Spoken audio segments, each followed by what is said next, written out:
தேவர் மகதா கோட்டி பாடல் ஒன்று தேவர் காடல் ஒன்று அந்த பந்தத்தை கொஞ்சம் தூக்கி காட்டுங்க. ஒண்ணுமே வெளியே தெரிய மாட்டேங்குது. தீப்பந்தம் அணைஞ்சு போச்சோ? மின்சாரத்தாரு பேருந்தோம். இப்படி மாவில கிடக்கும்போது மடியில வச்சு வச்சு கொண்டு போனாங்க. ஒரு பொங்கல மழையில தீ பிடிச்சு போச்சு. தூக்கி பிடிங்க ஐயா.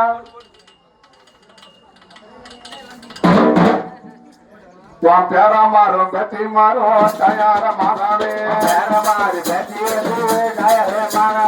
மாவலுக்கு உனக்கு தீப்பந்தம் எடுத்து வந்தோம் தாயார மாதாவே தீப்பந்தம் எடுத்து வந்தோம் தாயார மாதாவே தீப்பந்தம் கொடுப்போம் ஐயா ராதா தீமையெல்லாம் வளர்றது ராதா அப்படிதான் சொல்லி துவாரப்பதி சுத்தி வருவாங்க. ஆமா ஐயா. நம்ம காவல் கிணறு அருகாமையில் பல ஊருக்குள்ள சரியா தேவர் சமுதாயத்துல மறவர் சமுதாயத்துல மூக்காம இருந்த வாசல்ல கடைசி நேரத்துல ஆட்சி ஒண்ணு என்னைக்கு பாக்க கன்னியாகுமரியில ஒரு லிங்கம் அமைச்சது.